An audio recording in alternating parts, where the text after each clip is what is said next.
உறவான மனதிற்குள் பிரிவென்ன இப்போது அவங்கவுங்க பச்சை நேரம் பார்த்து இணைக்கணும். காதல் திருமணங்கள் பண்றாங்கல்ல, ஆமா, இப்ப அவங்க எல்லாம் வந்து பாத்தீங்கன்னா 4 நட்சத்திரமோ அவங்க ரேண்டமா போறாங்கம்மா. அது யாருங்க சொன்னாங்க?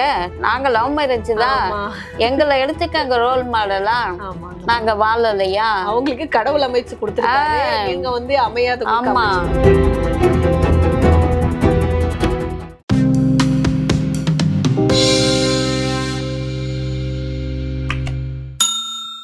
யோகம் யூடியூப் சேனல் நேயர்கள் அனைவருக்கும் வணக்கம். நம்ம ராதாமணி அம்மா திருப்பூர்ல இருந்து நம்மளுக்கு குடும்ப உறவுகள் பத்தி, அதுல ஏற்படுற விரிசல்களுக்கு காரணம் என்ன அப்படிங்கறதெல்லாம் தெளிவா நம்மளுக்கு சொல்றதுக்காக வந்திருக்காங்க. வாங்க வீடியோக்குள்ள போய் அவங்க கிட்ட நிறைய கேட்டு தெரிஞ்சுக்கலாம். வணக்கம் அம்மா. வணக்கம். நல்லா இருக்கீங்களா அம்மா? ரொம்ப நல்லா இருக்கேன். நீங்க நல்லா இருக்கீங்களா? நல்லா இருக்கீங்கம்மா. சரி, அன்பர்களுக்கு ஒரு வணக்கம் சொல்லிடலாம். யோகம் யூடியூப் சேனல் அன்பர்கள் அனைவருக்கும் அம்மாவின் அன்பான வணக்கம். ஒரு குடும்பத்தில் கணவன் மனைவி உறவில் உள்ள சில விரிசல்கள் அப்படின்னா, நல்ல அந்யோன்யமா போயிட்டு இருந்த சில காலகட்டங்கள் கடந்து திடீர்னு 2 பேருக்குள்ள ஒரு மனமாற்றம் ஏற்படுது. ஏன் அந்த மனமாற்றம் ஏற்படுது? சில எதிர்பார்ப்புகள் கணவனுக்கே இருக்கலாம் அல்லது மனைவிக்கே இருக்கலாம். இந்த எதிர்பார்ப்புகள் இருக்கும்போது 2 பேருமே கலந்து பேசுவாங்க. இதுக்கு கலந்து பேசும்போது 2 பேரு கருத்தும் சரியாக இருந்து, சரிம்மா அது பார்த்துக்கலாம் செஞ்சுக்கலாம் அப்படின்னா, அது வரைக்கும் அவங்களுக்கு நேரங்காலம் நல்லா இருக்குது அப்படின்னு நம்ம எடுத்துக்கலாம். இல்லை அப்படின்னா, இப்போ வந்து இந்த டைம்ல இப்போ இந்த ஒரு விஷயத்துக்காக இவங்க பேசுறாங்க. இதுதான் ஸ்டார்டிங், ஒரு ப்ராப்ளம் ஆரம்பமான நேரம் இது. ஆனா இதுக்கு ஒரு விஷயம் சொல்லுவாங்க, ஒரு பழமொழி சொல்லுவாங்க. என்ன சொல்லுவாங்கன்னா, முகம் பார்க்கும் கண்ணாடியில் ரசம் போனது எப்போது, உறவான மனதிற்குள் பிரிவென்ன இப்போது. முகம் பார்க்கும் கண்ணாடியில ரசம் போயிட்டா அந்த கண்ணாடியில ரிஃப்ளெக்ஷன் தெரியுமா? ரிஃப்ளெக்ஷன் அப்படின்னா அதோடைய அர்த்தம் நம்ம முகம் நம்மளுக்கு தெரியுமா? தெரியாது. அந்த கண்ணாடியில எப்ப ரசம் போயிடுச்சு அப்படின்னா, அந்த கண்ணாடிக்கு அந்த பக்கம் என்னெல்லாம் இருக்குதோ, யாரெல்லாம் இருக்காங்களோ அவங்களுக்கு நம்ம தெரியும், நம்மளுக்கு அவங்க தெரியுவாங்க. நம்ம முகம் மட்டும் தெரியணும் அப்படின்னா அந்த கண்ணாடியில பாத ரசம் அப்படிங்கிற அந்த ரசம் இருக்கணும். அப்பதான் அது சரியா இருக்கும். அப்ப இங்க இந்த பக்கம் பாருங்க, இந்த கணவன் மனைவிக்குள் அந்த கருத்து ஒற்றுமை வேறுபட்டு பிளவுபட்டு நிற்கும் போதே, முகம் பார்க்கும் கண்ணாடியில எப்படி அந்த ரசம் போச்சோ அது மாதிரி இவங்க பற்று, பண்பு, அன்பு, பாசம், காதல், நேசம் அனைத்துமே எரேஸ் ஆயிடுச்சு. அப்ப அவங்களுக்குள்ள என்ன ஆகுதுன்னா, நீயா நானா அப்படிங்கிற ஒரு பல பரீட்சை வருது. ஆமா, இப்ப நீங்க வந்து சொன்னீங்க உணவு வந்து எப்படி வந்து உறவுலாம் இருக்கணும் அப்படிங்கறத பத்தி சொன்னீங்க. ஏற்படுது விரிசல் ஏற்படுதுன்னு சொன்னீங்க. இப்ப நிறைய பேர் வந்து பாத்தீங்கன்னா ஜாதகம் பார்த்து இத்தனை பொருத்தங்கள் இருக்குன்னு சொல்லி பார்த்து வச்சுமே ஆரம்ப கட்ட காலத்துல நல்லா சந்தோஷமா இருப்பாங்க. போக போக வந்து பாத்தீங்கன்னா ஏதாவது ஒரு பிரச்சனைகளோ இல்ல டிவோர்ஸ் அந்த மாதிரி எல்லாம் போய் நிக்கிறதுக்கான காரணம் என்னவா இருக்குமா? அப்படி வந்து நம்ம கணிச்சுமே இந்த மாதிரி வாழ்க்கை ஆகுறதுக்கு முன்னாடியே எது பண்ணனா, எதெல்லாம் பாத்தீங்க அப்படின்னா பின்னாடி இந்த பிரச்சனை வராது அப்படிங்கறதையும் கொஞ்சம் நம்மளுக்கு சொல்லுங்க. ஆமா, அது வந்து பொதுவா எல்லாருமே ஒரு மாப்பிள்ளை பாக்குறாங்க, பொண்ணு பாக்குறாங்க, அந்த ஒரு வைபவம் நடக்குது. ஈக்குவல் ஸ்டேட்டஸ் இருக்கா, பொண்ணுக்கு மாப்பிள்ளைக்கு ஈக்குவல் ஸ்டேட்டஸ் இருக்கா, 2 வீட்டுக்கும் இணையான ஒரு தகுதி தராதாரம் இருக்கா அப்படின்னு பாக்குறாங்க. சரி, எல்லாமே சரியா இருக்கு, என்ன செய்வாங்க எல்லாம் செய்யட்டும். அந்தந்த காலகட்டத்துக்கு தகுந்தா போல எல்லாம் பொண்ணுக்கும் பையனை பிடிக்கணும், பையனுக்கும் மெயினான டாபிக் இது. அவங்க 2 பேருக்கு ஜோடி பொருத்தம் அப்படிங்கறதுல ஃபுல்ஃபில் ஆகணும். கல்யாணம் பண்ணிக்கிறாங்க. இந்த இப்ப நம்ம சொன்னது போல இவ்வளவு இந்த காதல் மனசுக்குள்ள ஏன் பிரிவாச்சு அப்படின்னா, இதுக்கு 2-3 விதமா நம்ம எடுத்துக்கலாம்.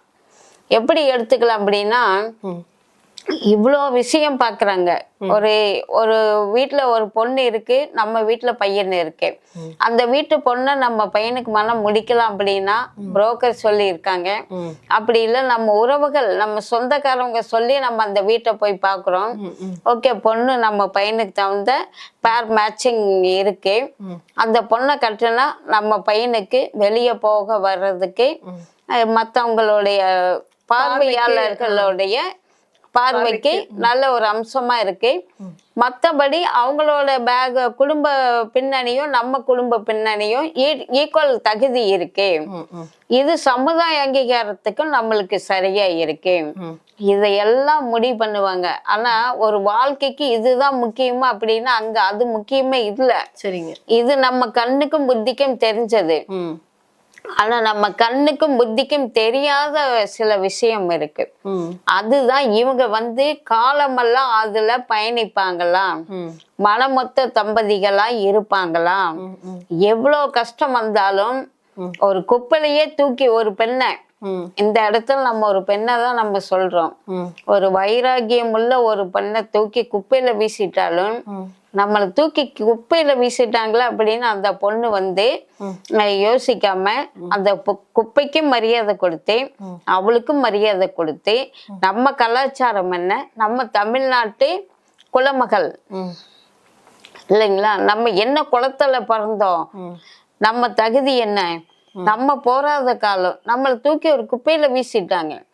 பரவாயில்ல, நம்ம விழுந்த இடம் ஒரு குப்பையா இருக்குது அப்படின்னா அந்த குப்பையே கோபுரமாக்கிடலாம் அப்படின்னு ஒரு குணவதி அந்த மாதிரி செய்வா. சரிங்களா. அப்ப அது போலவே ஒரு பொண்ணு இருக்கிறா அமைஞ்சா அப்படின்னா அது எந்த அந்த ஒரு பொருத்தம் அப்படிங்கறது போய் பாப்பாங்க ரெண்டு வீட்டுல.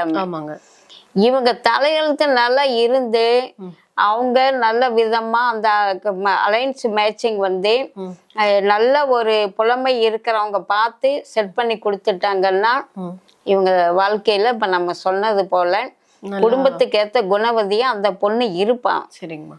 அந்த பெண்ணோட குணத்துக்கு தகுந்த மாதிரி ஈடு கொடுத்து அவளோட அன்பு அன்னோனியமா காதல் வாழ்க்கை வாழுவான் அந்த கணவனும். சரிங்க. ரெண்டு பேருமே நல்லா இருப்பாங்க. இவங்க வாழ்ற விதத்தை பார்த்து ரெண்டு பேரு பெத்தவங்களும் நல்ல அன்பு பாராட்டி மன சஞ்சலம் இல்லாம ரொம்ப சந்தோஷமா இருப்பாங்க. சரிங்க. சரி, இது இப்போ முதல் நிலையான இவங்களுக்குள்ள இப்ப நம்ம ஏற்கனவே சொன்னோம், முகம் பார்க்கும் கண்ணாடியில் ரசம் போனது எப்போது, உறவான மனதிற்குள் பிரிவென்ன இப்போது அப்படின்னா இந்த முகம் பார்க்க கண்ணாடி மாதிரி நல்லா தானே இருந்தது. ஆமா, இந்த தம்பதிகள் ரெண்டு பேரு ஏன் இப்ப இப்படி இருக்கிறாங்க அப்படின்னா, இப்போ ஒரு உதாரணத்துக்கு ஒரு பொண்ணுக்கு ஒரு ராகு திசை நடக்குதுன்னு வைங்க. சரிங்க. ராகு திசை நடக்குது. நான் ஏற்கனவே நிறைய பதிவுல சொல்லியிருக்கேன். சரிங்க. யாருக்கு என்ன திசை நடக்குதோ அவங்க கர்ப்பவதி, அந்த பெண் கர்ப்பவதி ஆனாங்க அப்படின்னா அவங்களுக்கு பிறக்கக்கூடிய குழந்தையும் அந்த திசைக்கு உள்ள 3 நட்சத்திரம் இருக்கு. அந்த 3 நட்சத்திரத்துல ஏதாவது ஒரு நட்சத்திரத்துலதான் பிறக்கிற குழந்தையும் பிறக்கும். சரிங்க. அப்படின்னு நம்ம சொல்றோம். சரிங்க. இல்லைங்களா. அப்போ இந்த பெண்ணு கர்ப்பவதியா இருக்காங்க, இவங்களுக்கு ராகு திசை நடக்குது, பிறக்கிற குழந்தையும் ராகு திசையில தான் பிறக்குது. சரிங்க. பிறந்தாச்சு குழந்தைங்க. அது வரைக்கும் அவங்களுக்குள்ள ஒரு நல்ல அன்னோனியமா இருந்தாங்க. ஒரு முகம் பார்க்கும் கண்ணாடியில ரசம் இருப்பது போல கண்ணாடி எடுத்து முகத்தை பார்த்தா ரிஃப்ளெக்ஷன் அவங்க முகம் அழகா தெரியுது. ரசம் இருக்குது, ரசம் உரியாம நல்ல தெளிவா இருக்குது. இந்த குழந்தை பிறந்ததுக்கு பிறகு பொழுதொன்னு போனா நாள் ஒண்ணு போகுதுன்னு அது குழந்தைங்க வளர வளர என்ன ஆகுது அப்படின்னா இவங்களுக்குள்ள விரிசல் வரும். சரிங்க. விரிசல் வரும். விரிசல் அவங்களுக்குள்ள அந்த குடும்பத்துல அண்டர்ஸ்டாண்டிங்கே இல்லாம அவங்களுக்குள்ள நீ என்ன நான் என்ன அப்படின்னுட்டு உன்னோட போக்கு எனக்கு பிடிக்கல, என்னோட போக்கு உனக்கு பிடிக்கல, அந்த கணவன் மனைவிக்குள்ள சண்டை சச்சரவு இதுதான் இருப்பாங்க. சரிங்கம்மா. அவங்க சேர மாட்டாங்க, அதுக்கப்புறம் சேரவே மாட்டாங்க. அதுல இன்னும் நிறைய உட்பிரிவுல உள்ள போய் உள்ளார்ந்து டீப்பா நம்ம உள்ள போனோம் அப்படின்னா நிறைய விஷயம் இருக்கு. அப்படி ஒரு ஜாதக அமைப்பு அமைஞ்சிருச்சு அப்படின்னா எந்த குழந்தைக்கு ஒரு தம்பதிகள் வந்து திருமணமான போதுமா? அம்மா இப்போ நீங்க வந்து திருமணம் பத்தி நம்மளுக்கு சொல்லியிருக்கீங்க நிறைய. இப்போ நீங்க 2 பேர் இணைக்கிறீங்க அப்படின்னா பிற்காலத்துல இந்த மாதிரியான எந்த விதமான தடங்களோ இல்ல சண்டை சச்சரவுகளோ இல்லாம உங்க பிரிவு ஏற்படாம இருக்கிறது அப்படின்னா உங்களோட இது ஸ்டைல்ல நீங்க எப்படி பாப்பீங்க? எந்த மாதிரி ஜாதகங்கள் இணைத்து கொடுத்துருக்கீங்க இது வரைக்கும் அப்படிங்கறத கொஞ்சம் சொல்லுங்கம்மா. அப்படி நம்ம பார்க்கணும் அப்படின்னா எந்த எந்த இடியே விழுந்தாலும் சரி அப்படிங்கிற மாதிரி ஒரு சூழ்நிலை வந்தாலுமே இவங்க பிரியாம இருக்கணும் அப்படின்னா அவங்கவுங்க பச்சை நேரம் பார்த்து இணைக்கணும்.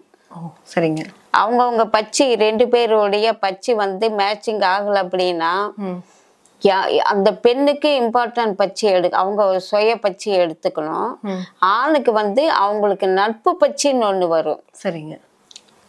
நட்பு பச்சைன்னு ஒண்ணு இருக்கும். அந்த பச்சைய 2 எடுத்து 2 பேருக்கு அந்த மாதிரி நேரத்துல அவங்க திருமணம் தாலி கட்டுறது அப்படிங்கிறது பண்ணணும். அது போக இன்னொரு விஷயம் ஒண்ணு இருக்கு. எப்படி இந்த பச்சை வந்து ரொம்ப ரொம்ப இம்பார்ட்டண்டா இருக்கும், அது மாதிரி கசரம் அப்படிங்கிற விஷயம் ஒண்ணு ரொம்ப முக்கியமா இருக்கு. சரிங்கம்மா. கசரம் அப்படின்னா என்னங்க? ஆமா, கசரம் அப்படிங்கிறது வந்து எப்படின்னு கேட்டீங்கன்னா அது ரொம்ப சிம்பிள். சரிங்க. ஆனா அதை பார்த்து நம்ம செட் பண்ணிட்டோம்னா அது எங்கேயோ போயிடும். சரிங்க. கசரம் அப்படிங்கிறது ஒண்ணுமே இல்லம்மா, நம்ம தமிழ் தேதி தான். சரிங்க. தமிழ் தேதியில இப்ப 10 தேதி வந்திருக்குன்னு பாருங்க. 10 தேதி வரைக்கும் ஒரு உதாரணத்துக்கு ஒரு 10 தேதி ஆயிடுச்சு, 9 கழிச்சிருவோன்னு. சரிங்க. 1 கசரம் இல்ல. சரிங்க. அது எடுத்துக்கலாம். 1 2 கசரம் இல்ல. தேதி 1ஆம் தேதி 2ஆம் தேதி கசரம் இல்ல. சரிங்க. அதுக்கு பிறகு பாத்தீங்கன்னா 6ஆம் தேதி 7ஆம் தேதி 8ஆம் தேதி கசரம் இல்ல.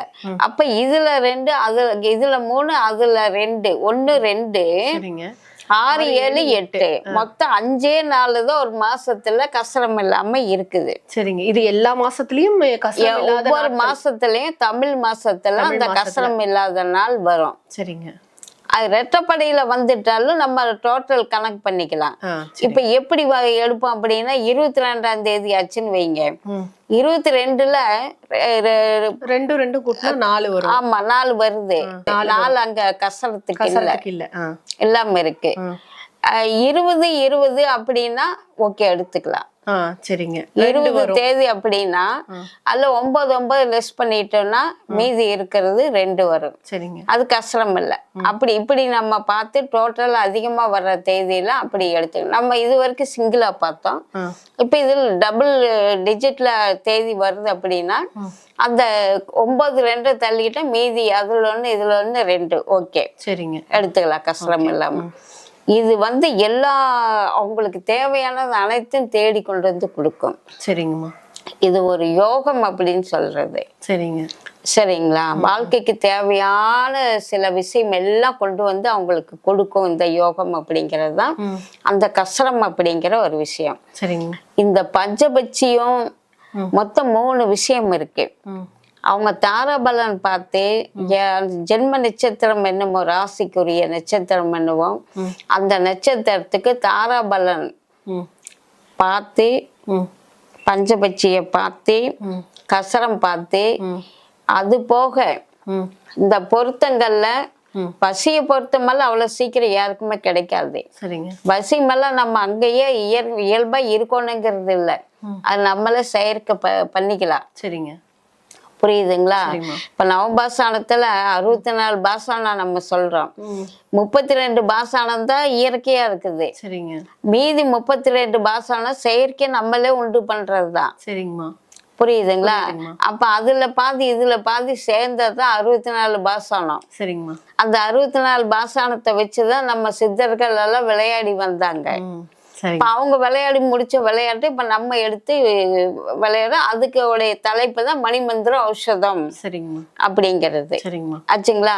அப்ப அந்த மாதிரி இப்ப நீங்க என்ன கேட்டீங்க, இந்த மாதிரி ஸ்ட்ரகிள் எல்லாம் இல்லாம திருமண வாழ்க்கை ஸ்மூத்தா போகணும் அப்படின்னா இடியே விழுந்தாலும் அவங்க வாழ்க்கை நிலை மாறாம இருக்கிறதுக்கு நீங்க என்ன மாதிரி செய்யணும், அப்ப நீங்க என்ன மாதிரி அவங்களுக்கு வந்து மேட்சிங் பண்ணி கொடுப்பீங்க அப்படின்னு. இப்ப நான் சொன்ன மாதிரி நீங்க பச்சை நேரத்தை நான் சொன்ன இந்த விஷயமெல்லாம் எடுத்தோம்னா அங்க முகூர்த்த நாளே வராது. சரிங்க. என்னங்க முகூர்த்த நாளே வராது. சரிங்க. ஆனா நம்ம ஜனங்கள் மைண்ட்ல வந்து பிக்ஸ் ஆன ஒரு விஷயம், முகூர்த்த நாள்னா காலண்டர்ல எல்லாம் நாங்க பாக்குறோம், ஆமா. இன்னைக்கு முகூர்த்த தேதி இருக்கு அப்படின்னால சொல்வாங்க. அது வந்து நீங்க வந்து சொல்றது வந்து இந்த ஒரு கேலண்டர்ல இருக்குது பொதுவான ஒரு முகூர்த்த நாள். அது கஸ்டமர் ஜனங்க சொல்றது. பொதுவான நம்ம சொல்றதெல்லாம் ஒரு தனி மனிதனுக்கு, ஆணாகட்டும் பெண்ணாகட்டும், அவங்களுக்கு முழுமையா வாழ்க்கைக்கு என்ன தேவையோ அதை நம்ம சொல்றோம். அவங்க இதெல்லாம் புதுமையான விஷயம், அனுபவம் புதுமை அவங்களுக்கு. ஆமாங்கம்மா. புரியுதுங்களா?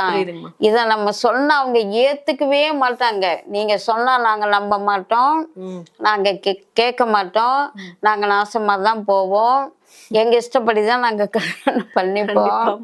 இப்ப நீங்க இப்ப சொல்றீங்க, இப்போ காதல் திருமணங்கள் பண்றாங்கல்ல. ஆமா. இப்ப அவங்க எல்லாம் வந்து பாத்தீங்கன்னா 4 நட்சத்திரமோ அவங்க ரேண்டமா போறாங்கம்மா.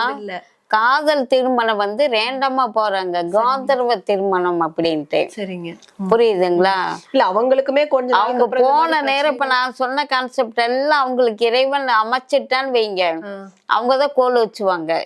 புரியுதுங்க. அப்ப அவங்க என்ன சொல்வாங்கன்னா, அதிகாரங்க சொன்னாங்க, நாங்க லவ் மேரேஜ் தான், எங்களை எடுத்துக்கங்க ரோல் மாடலா, நாங்க வாழலையா, அவங்களுக்கு கடவுள் அமைச்சு கொடுத்திருக்காரு, நீங்க வந்து அமையாத கொடுக்குறீங்க, அப்படி இருக்கு.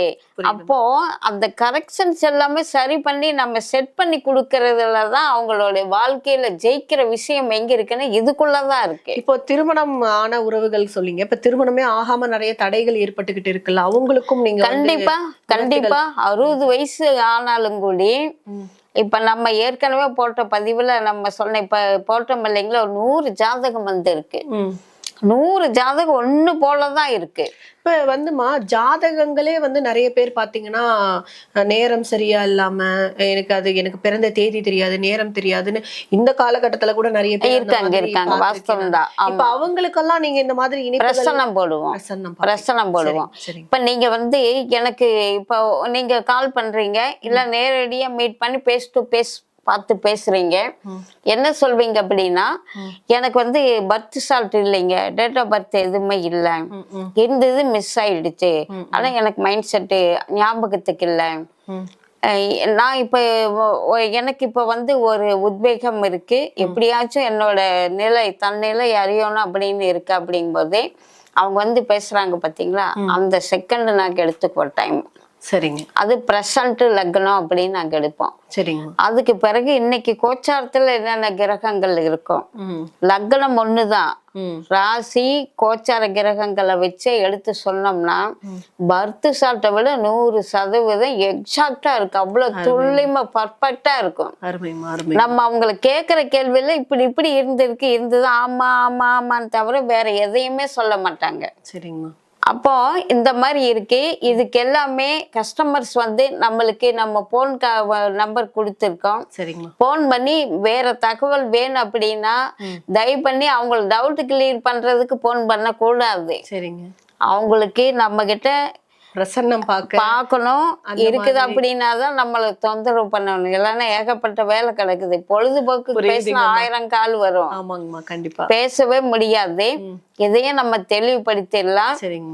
நான் எனக்கு வேணும், நான் உங்ககிட்ட அப்பாயின்மெண்ட் எடுத்துக்கிறேன், நான் பாக்குறேன் அப்படிங்கிறவங்க மட்டுமே கால் பண்ணா போதும். சரிங்கம்மா. கண்டிப்பாமா. அப்படி இல்லை அப்படின்னா, நீங்க டீட்டெயில் தெரிஞ்சுக்கணும் அப்படின்னா ஒரு பீஸ் கட்டி நீங்க அப்பாயின்மெண்ட் வாங்கி அந்த தெளிவா தெரிஞ்சுக்காங்க. ஏன்னா அதுக்கெல்லாம் நாங்க சொல்ல மாட்டோம், நம்ம சொல்ல முடியாது. நேர்கள் அனைவரும் இப்ப வந்து நிறைய அம்மா நமக்கு சொன்னாங்க, எல்லாமே கேட்டிருப்பீங்க. திருமண தடைகள் இருந்தாலும் சரி, திருமண உறவுக்குள்ளார சங்கடங்கள் இருக்கு, சச்சரவுகள் இருக்கு, டிவோர்ஸ் வரைக்கும் போயிருக்கு அப்படின்னா கூட அதை எப்படி நிவர்த்தி பண்ணி கொடுக்கலாம், அதுக்கு அவங்க கிட்ட என்னென்ன இருக்கு அப்படிங்கறது எல்லாமே சொல்லியிருக்காங்க. உங்களுக்கு இன்னும் இதை பத்தின விவரங்கள் தெரிஞ்சுக்கணும்னா கீழே இருக்க நம்பரை தொடர்பு கொண்டு அப்பாயின்மெண்ட் போட்டு உங்களுக்கான என்ன விவரங்கள் வேணுமோ அதெல்லாம் கேட்டு தெரிஞ்சுக்கலாம். உங்களோட நண்பர்களுக்கும் உங்களோட குடும்பத்தினருக்கும் இந்த பதிவு உபயோகமா இருக்கும்னு நினைச்சினா கண்டிப்பா அவங்களுக்கும் ஷேர் பண்ணுங்க. யோகம் யூடியூப் சேனலை சப்ஸ்கிரைப் பண்ணிக்கோங்க. இது மாதிரி இன்னும் நிறைய வீடியோக்களை உங்களுக்கு பார்க்கலாம். நன்றி.